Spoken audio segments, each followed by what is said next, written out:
अब तक की 5 अहम खबरें।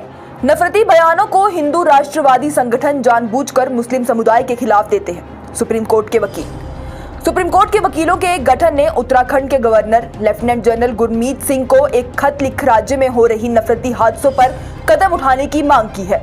खत की शुरुआत में लिखा गया कि यह खत हम उत्तराखंड राज्य में हो रहे वाकयातों पर अपनी गहरी चिंता व्यक्त करते हुए लिख रहे हैं, क्योंकि राज्य का इतिहास अमन और शांति का रहा है, लेकिन वहीं अभी डर और नफरत फैलाने के इस एजेंडे के तहत ऐसी वारदातों को बढ़ाया जा रहा है।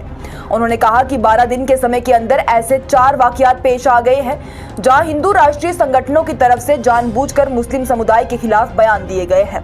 उन्होंने कहा कि ऐसे बयान दिए जा रहे हैं जहां मुस्लिम समुदाय और माइनॉरिटीज को बाइकॉट करने की बातें हो रही हैं, लेकिन पुलिस इस मामले में कोई भी कार्रवाई नहीं कर रही है। इसके साथ ही खत में यह भी कहा गया कि सुप्रीम कोर्ट के 21 अक्टूबर 2022 के ऑर्डर के मुताबिक उत्तराखंड, हिमाचल प्रदेश और दिल्ली राज्यों को यह आदेश दिए गए थे कि किसी भी नफरती बयान पर बिना किसी रस्मी एफआईआर के कोर्ट सुओ मोटो एक्शन ले सकती है, तो सरकार उस पर गौर करे।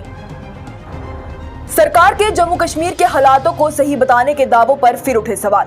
जम्मू कश्मीर के हालात और उन पर टिप्पणी हमेशा से ही सियासत को गरमा देती है। इससे पहले जब जम्मू कश्मीर से आर्मी को हटाने की बातें चर्चा में आई थी, तब भी विपक्षी सरकार की तरफ से भाजपा सरकार पर बड़ी तनकीदें की गई और ये कहा गया था कि अगर जम्मू कश्मीर के हालात इतने ही सामान्य हैं तो फिर क्यों यहाँ हर चप्पे चप्पे पर आर्मी लगी हुई है? क्यों यहाँ अगर किसी को घर से बाहर निकलना होता है तो पहले खुद की चेकिंग करवानी पड़ती है?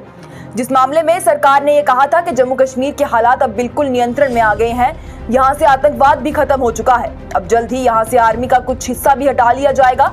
लेकिन वहीं चिनार कॉर्प्स के general commanding officer lieutenant general ADS Aujla के एक बयान ने फिर से सरकार की तरफ से किए गए दावों पर सवाल उठाए हैं। लेफ्टिनेंट जनरल एडीएस औजला ने अपने इंटरव्यू में जम्मू कश्मीर के हालातों पर बात करते हुए कहा कि वहाँ के हालात अब पहले से ठीक है, लेकिन फिर भी उनके हिसाब से अभी ये समय नहीं है कि वहां से आर्मी को हटा दिया जाए। उन्होंने कहा कि इंशाअल्लाह वो वक्त भी आएगा जब आर्मी को हटाया जाएगा, लेकिन अभी वो वक्त नहीं है, क्योंकि अभी भी उन्हें कुछ अच्छी चीजें देखनी है और जब भी आर्मी को हटाने का फैसला लिया जाएगा तो वो मुल्क का फैसला होगा और सही वक्त पर होगा। अमेरिकी जमीन पर राहुल गांधी के दिए गए बयानों की वजह से उन्हें एक बार फिर भाजपा ने निशाना बनाया, तो कांग्रेसियों ने सफाई देकर भाजपा को सच्चाई से रूबरू करवाया। कांग्रेस लीडर राहुल गांधी अमेरिका के दौरे पर हैं। वॉशिंगटन डीसी में आयोजित प्रेस कॉन्फ्रेंस में राहुल गांधी ने एक बयान दिया जिससे बड़ा विवाद खड़ा हो गया।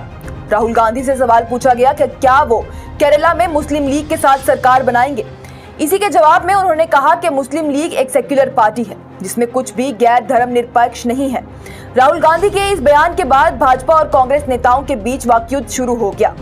बीजेपी आईटी सेल के हेड अमित मालविया ने ट्वीट कर कहा कि जिन्ना की मुस्लिम लीग, जो पार्टी धार्मिक आधार पर भारत के बंटवारे के लिए जिम्मेदार है, वो राहुल गांधी के मुताबिक सेक्युलर पार्टी है।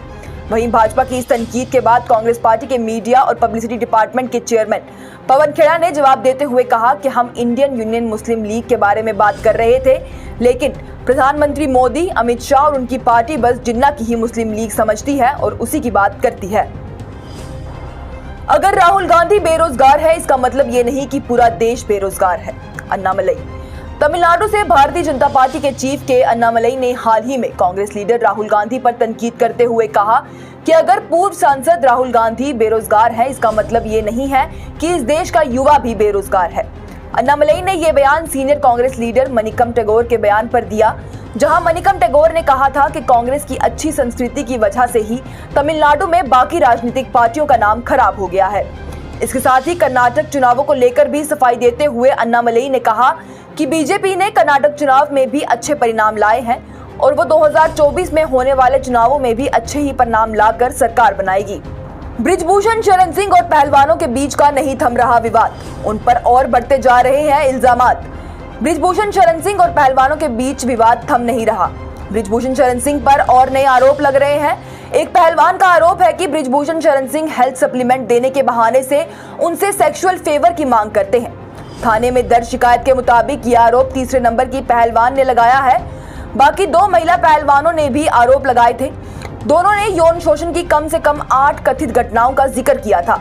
महिला पहलवानों ने आरोप लगाया था कि ये सभी घटनाएं टूर्नामेंट के दौरान या प्रैक्टिस करते समय WFI के ऑफिस में हुई थी।